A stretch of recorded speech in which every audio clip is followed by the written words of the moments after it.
2 ദിവസമായിട്ടോ പായസം ഉണ്ടാക്കി കൊടുക്കാന്ന് പറഞ്ഞ് പറ്റിക്കാൻ തുടങ്ങിയിട്ട്. അപ്പോൾ ഇനി അത് തുടർന്നിട്ടുണ്ടെങ്കിൽ ആൾ കുറച്ച് വയലൻ്റായി തുടങ്ങിയിരിക്കണം. അപ്പോൾ വെറുതെ വേണ്ടാത്ത പണിക്ക് നിൽക്കണ്ടെന്ന് വിചാരിച്ച് അവൻ നൈസായിട്ട് ആ പാക്കറ്റ് ഇങ്ങോട്ട് വാങ്ങി പായസം ഉണ്ടാക്കാമെന്ന് വിചാരിച്ചിട്ടോ. പാലാണെങ്കിൽ ഫ്രീസറിൽ വെച്ചിട്ട് കട്ടെത്തിന് കേട്ടോ. പിന്നെ പല്ലുണ്ടാകുമ്പോൾ കത്തിയും കത്തിരിക്കേണ്ട ആവശ്യമില്ലല്ലോ. ഒരുവിധം അത് കടിച്ചെടുത്ത് പാലിനെ വല്ല പാത്രത്തിലേക്ക് ആക്കിയിട്ടൊന്ന് തിളപ്പിക്കാൻ വെച്ചിട്ടുണ്ട് കേട്ടോ. സേമിയ പായസമാണ് ഉണ്ടാക്കുന്നത്. പായസം മിക്സ് ആകുമ്പോൾ പിന്നെ വലിയ റിസ്ക് ഒന്നും ഇല്ലല്ലോ. പാല് തിളച്ച് അതിലേക്ക് പാക്കറ്റ് ഇട്ട് തിളപ്പിച്ചെടുത്താൽ മതിയല്ലോ. 1 ലിറ്റർ പാലിൽ പായസം ഉണ്ടാക്കാനാണ് അതിൽ എഴുതിയത്. പക്ഷേ കുറച്ചൊക്കെ വെള്ളം ചേർക്കാമല്ലേ.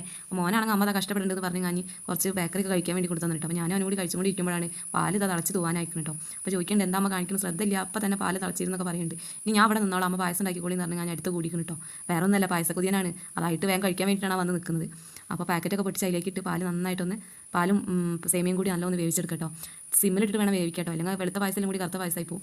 പായസം എല്ലാം കൂടി ഇതൊക്കെ നന്നായി വെന്ത് വന്നിട്ടുണ്ട്, കുറുകിയിട്ടുണ്ട്. അപ്പോൾ ഇനി നെയ്യൊക്കെ താല്പര്യമുള്ള ആൾക്കാരാണ് കുറച്ച് നെയ്യൊക്കെ ഒഴിച്ച് കൊടുക്കുക. ഞാൻ എന്തായാലും കുറച്ച് നെയ്യൊക്കെ ഒഴിച്ചിട്ടുണ്ട്.